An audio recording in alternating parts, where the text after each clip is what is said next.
Hello, everybody. For those who don't know me, I'm Holly's sister, her big sister. I'm going to read most of this because I can't remember anything anymore. I lived in the here and now of Holly, especially in the last 20 or so years in her disabled state. I also felt trapped with her.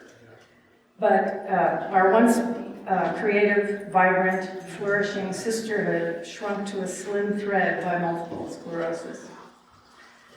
But now that Holly has been freed from the crushing constraints of that evil disease, so I too have been released to remember and smile as I think back through her life. I want to tell you about just a few of the times that Holly has wowed me. Paul took Holly to Rome in 2001. I hope everyone has seen the picture. Where is it? On the top? Yep. Top right. Top right. Oh, yes. Oh, but this is the wrong picture. The picture of the highlight of their trip when Paul offered the Pope a tomato. I'm sure many of you have seen the real picture of that occasion. And the Pope blessed his garden forever.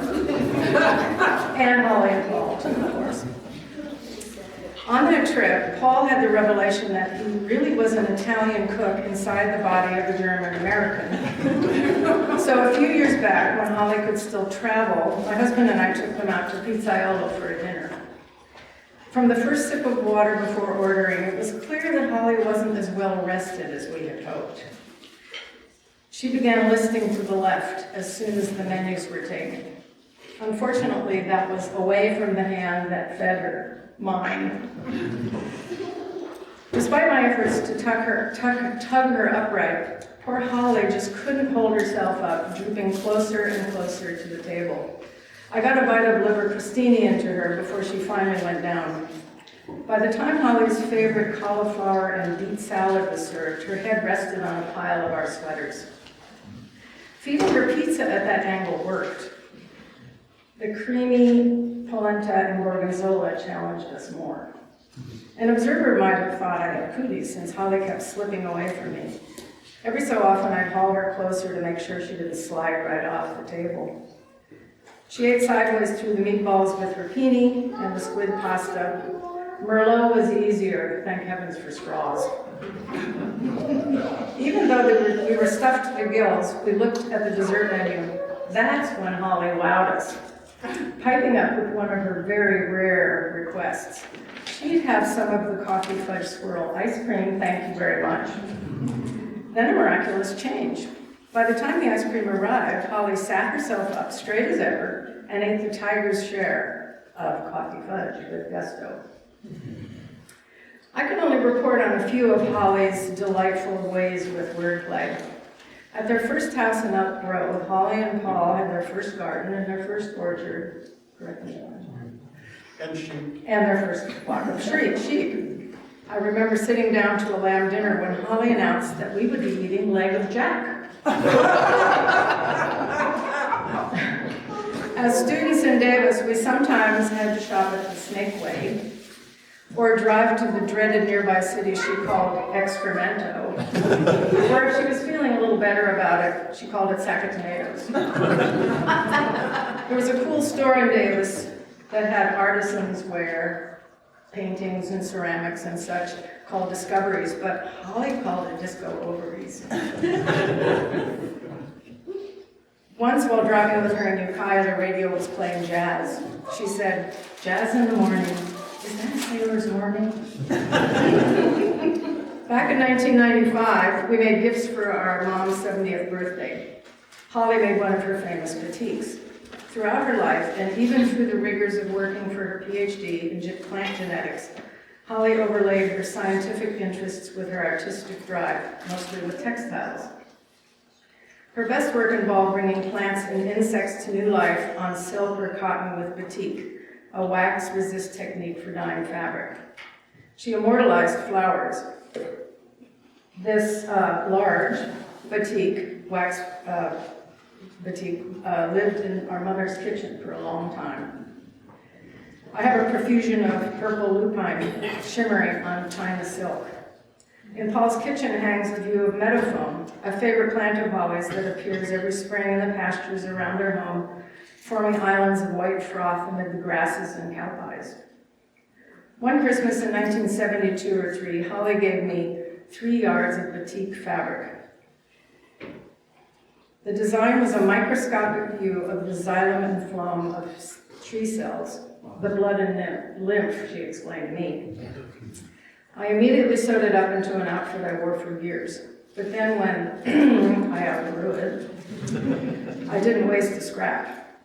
I sheathed a hand-bound journal with the sleeves. Some of the pieces from the back and front are sewn into a dress that Holly, our sister Jan, and I wore for our combined 5 pregnancies.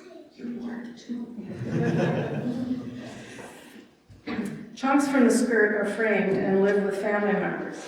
Here's one of them, so you can see what the fabric looked like. And the last little scraps of Holly's xylem and phloem cells I've sewn into the vest that I'm wearing now.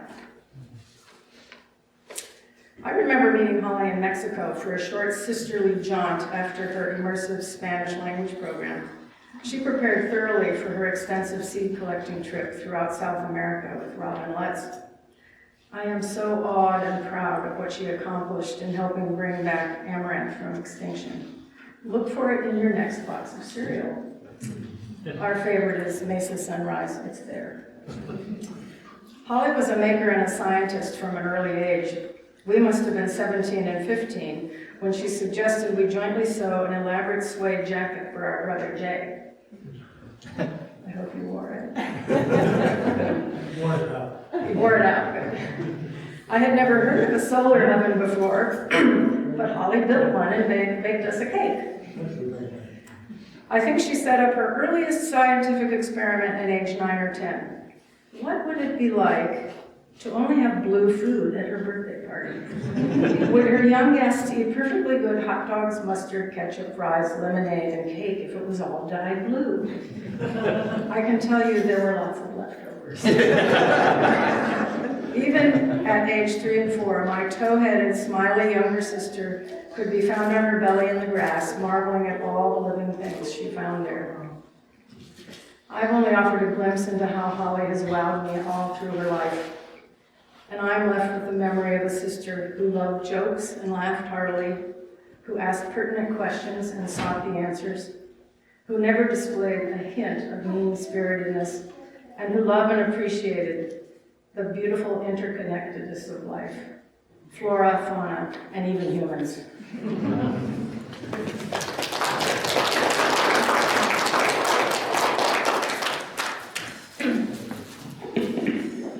Morning was broken, fire has spoken. When Holly was at Davis, she had a crow that I'm not sure if she found it injured on the sidewalk or if she got it from the Raptor Center, which was a bird rehabilitation project run by the vet school. But this crow, she, of course, named Edgar Allan Crow, and she brought it back to health.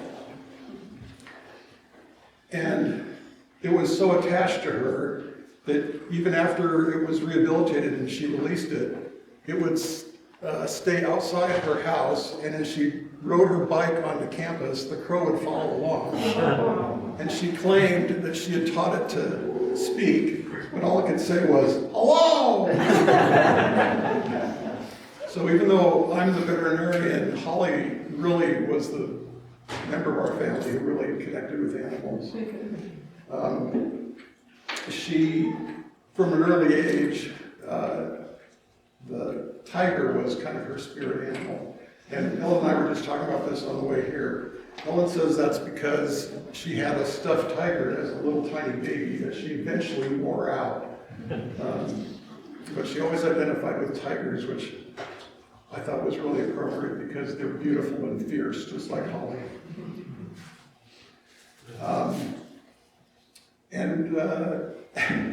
When our daughter Paloma was little and we were still living in the Davis area, we took Paloma to Disco Ovaries, as Holly called it, to let her pick out her favorite, plush stuffed animal.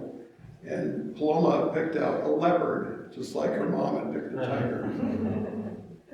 So I don't know if Ellen mentioned meeting the Pope, and I've said over and over again that caring for Holly for me wasn't a burden. And in fact, in that case, it was an advantage. The way that happened was my debit card, unbeknownst to me, expired in the middle of our trip to Italy. And so I couldn't get any cash. So I called my credit union and said, I'm stuck in Italy and my card expired. How come you didn't warn me? How come you didn't send me, And they said, well, okay, we can wire you money to Western Union. Do you know where there's a Western Union? And we knew there was one right by the Vatican because we'd been there the day before going through the Vatican Museum. And so we, instead of our planned trip for that day, we went back to the Vatican to go to the Western Union. So I'm, pushing Holly across the cobblestones of St. Peter's Square to get to the Western Union. We got our money. We're going back to the tour bus that would take us back to our hotel. And Holly said, I really have to go to the bathroom. And we knew, because we'd been there before, that the Vatican had really good handicapped accessible bathrooms. So we pushed her, cobblestones to get to the handicapped accessible bathrooms. And all of a sudden, the Swiss guards, the guys in the funny pajamas designed by Michelangelo, started motioning us, go here, go up this ramp, go up here. And we ended up on the stage for the Wednesday papal audience with a host of other people in wheelchairs, completely by accident. So this was Pope John Paul. So he was, fairly debilitated at this point also. So a cardinal sort of gave the address, and he sat there and kind of nodded. And it was really great. I mean, there was an Argentine naval training vessel docked in the port, and so about 100 Argentine naval personnel in crisp white uniforms were there for the papal audience. And on cue, they stood up and sang a little song to the Pope. Really something. So at the end of all this, the guy came over and said, okay, now, you people in the wheelchairs, now you're going to meet the Pope. Okay. So we just got in line, and one by one, we shook hands with the Pope. Wait, did you ever take her to the bathroom? Yeah. So Holly says, that's the miracle. Is that she made it through all that. And then, somebody photoshopped.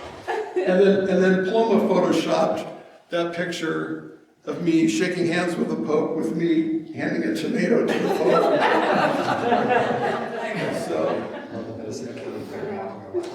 So Holly was the best person I ever met, and I got to be her husband.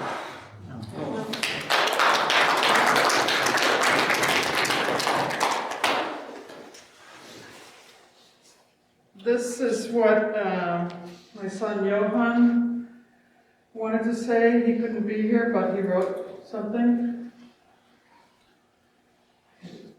Even though I'm one of the nephews that has spent the least amount of time with Holly, nevertheless, she's played an important role in how I view the world. When I was around 5 or 6 years old, we would come from Costa Rica to spend some time in California during the summers.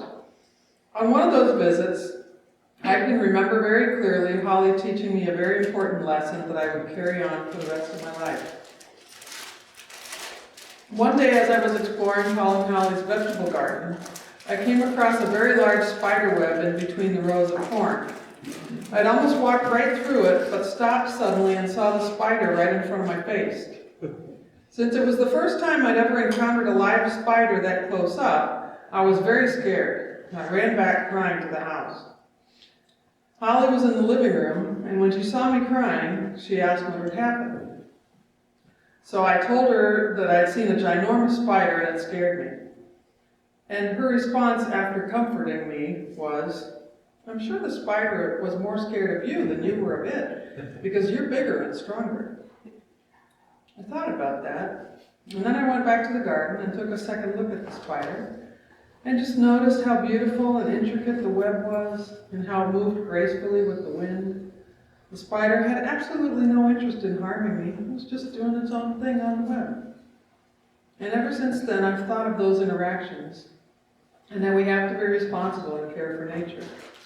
Now I study environmental health and try to think about ways to minimize our impact on the environment on a daily basis. Soon I'll be on my way to getting a master's in biology and mycology. So I thank Holly for sharing with me her appreciation of the natural world in those simple words.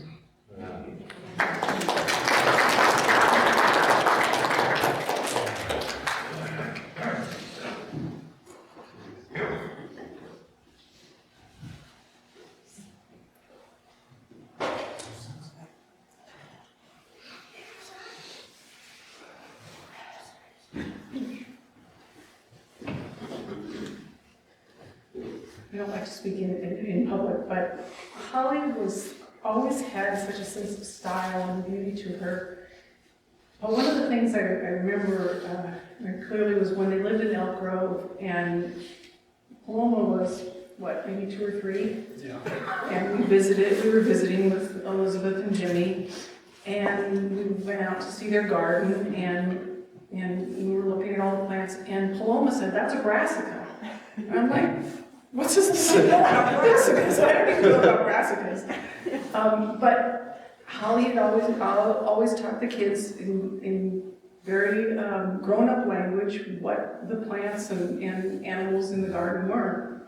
And now I volunteer with my CSA, and when the little kids come up and I say, "Oh, we've got a lot of brassicas today," the kids go, "Oh, word of the day, brassicas," and they're all excited. And I really go back to that time when I learned some of that stuff through Paloma, but Paloma learned it through Holly. And, you know, when we came, my daughter and granddaughters came in 2019 to kind of give Paula a break. And we tried to take care of her as good as Paul, which was impossible. But thankfully, at least Elizabeth's a nurse, so that helped. And so we were trying to move her from her bed to the chair, because Paul always tried to make sure that she didn't have to just stay in one place all the time. And we almost dropped her. It must have been extremely scary for Holly, but Holly was always so calm and kind about it, and she never complained about how we took care of her. She just helped us to do the best job that we could until Paul could get back. And she made it kind of easy. You know, she just made it so you wanted to make sure that she had what you needed, because she never complained.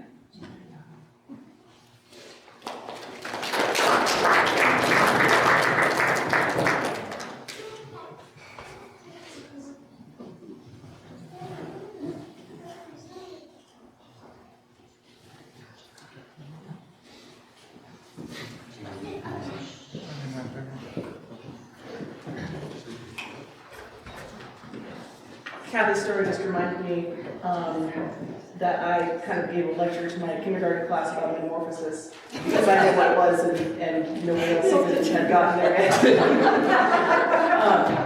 But we were watching some old videos last night, and it's, you know, playing around with the camcorder. Our aunts and uncles look so young, and everybody's little babies. Matt and Pat, you know, you were little babies, and there's Jimmy going like, whoa, trying to get the camera in and out of focus and trip Joe up. But so he's going around asking people questions to get them talking, and he turns to my mom and says, "What's the value of good cake?" Because we're all eating cake. And she thinks for a minute and says, "A couple pounds of fat around the middle." And then he asked my dad the same question, and my dad said, "Well, I think as an agrarian society, you know, we came from Europeans, and the wheat, you know, grows, and, you know, some kind of response like that." And Martin, do you remember what it was? Oh, and Heidi, you said that bringing the wheat together with chocolate is like a merging of, you know, the European and South American areas. So, just thought I'd share.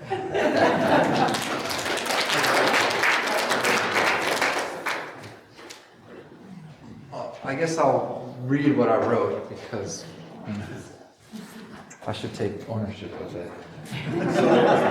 So Matt is a newly accredited lawyer. Oh, really? When I told him in the church, I said, Matt, I used what you wrote in Holly's obituary, and Matt's response was, that's plagiarism. Esquire law. But I wrote this the day that I heard about Holly's passing. I think within the hour. I just want to say that. I just wanted to say how much I loved Holly and how much I will miss her. Whenever I watch an SF Giants game or think of my short time as a plant biologist, which was a very short time, I will always think of her. Holly was a true warrior. Her strength and courage was truly amazing, and I do not know if I've ever met a woman with as much of it as she had.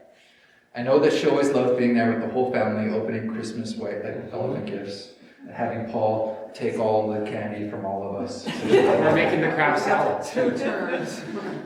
Always for Holly, or just being there with me watching Thanksgiving football games. And that's because at Thanksgiving at Paul's house, everyone will be sitting out eating in the one room, and I would always go in the other room and watch football nonstop for about 4 hours. And Holly would be sitting in the chair with me watching the football games often, or napping and watching me watch the football games. And I think that she did enjoy it, despite how loud I could be watching some of them. I will never forget Holly, as she's had and will have an impact for the better on my life and everyone's life who knew her, both as an inspiration and as a source of love and happiness. I will add Holly to the list of prayers of those who have gone before us until we all meet again. And I just wanted to say that she really was an inspiration because she suffered through what she suffered through with such grace and strength that it was truly impactful on me my whole life growing up, and made me really appreciate what I have in my life and appreciate all of you. Thank you.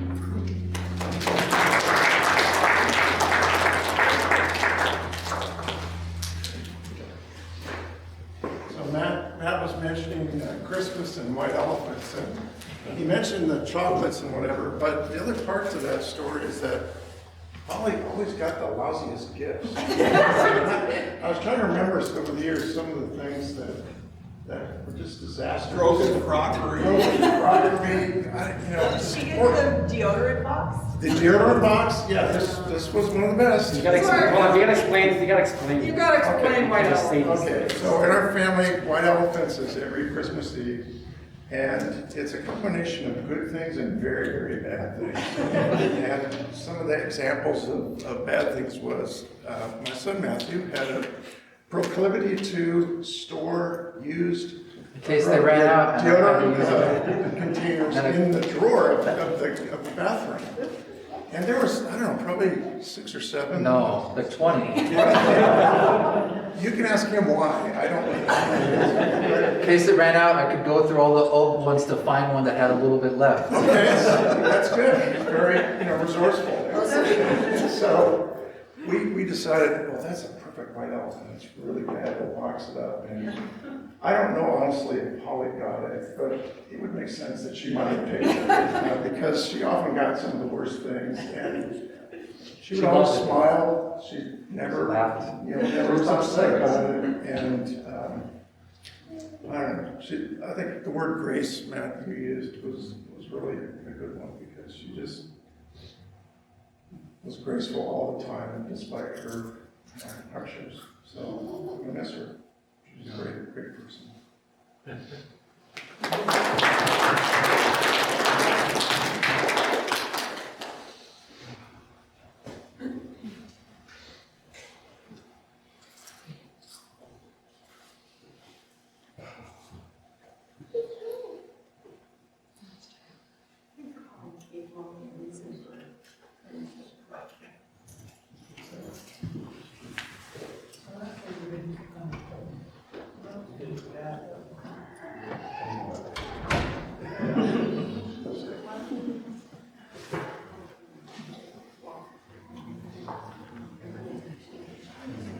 Anyone else?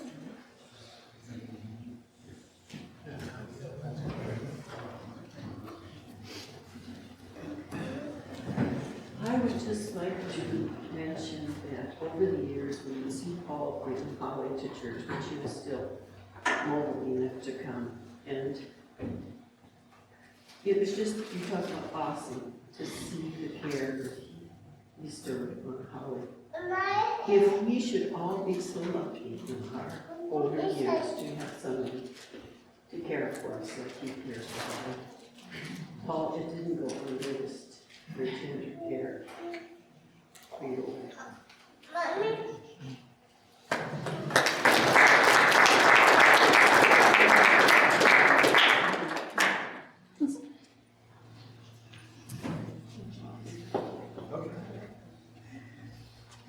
So we call him St. Paul, but he says that's too much.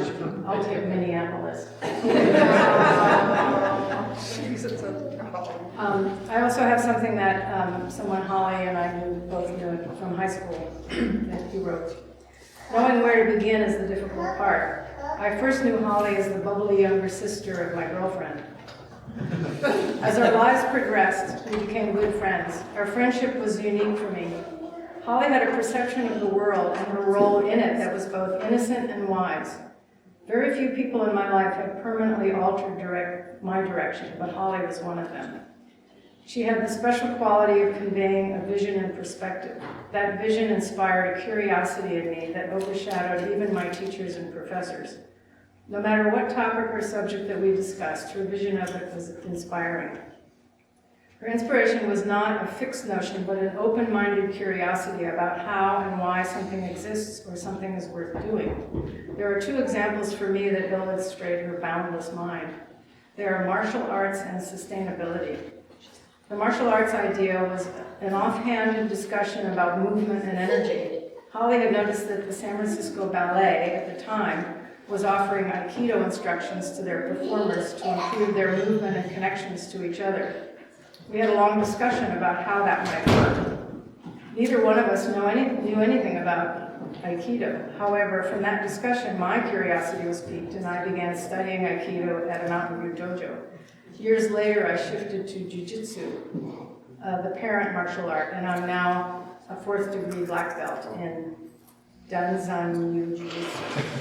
The study of Aikido and Jiu-Jitsu has been an essential part of my life, and it began with an insight from Holly that I did not have on my own.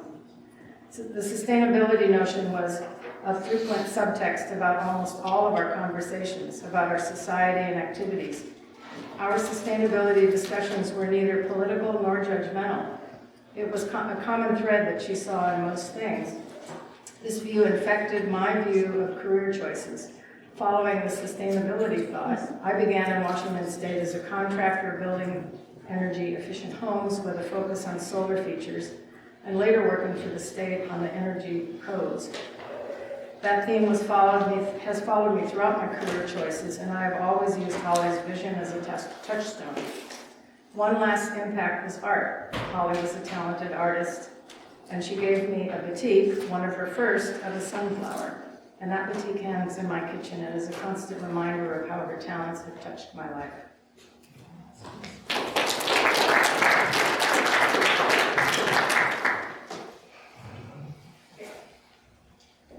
So one quick thank you and then announcement. I want to thank everyone who put together, I have a hard time calling it, the dead spread, which is what the Michelsons refer to the meal after a memorial service or funeral, and the dead spread. Thank you to all of you who put that together.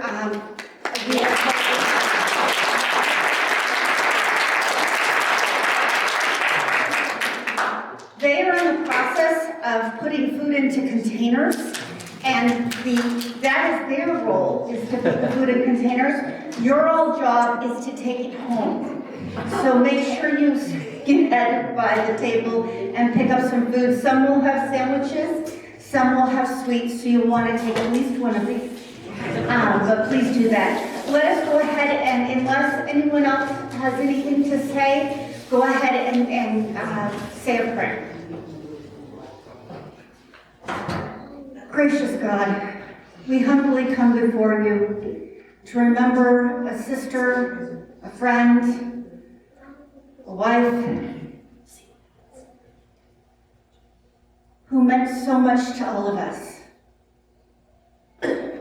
who served as a witness, as a way to live, to embrace life, to look critically, to think, to enjoy, to laugh, to embrace nature. We thank you for her. We thank you for the impact she has had on our lives. We leave her in your hands until the day we can join her. In Jesus' name we pray. Amen.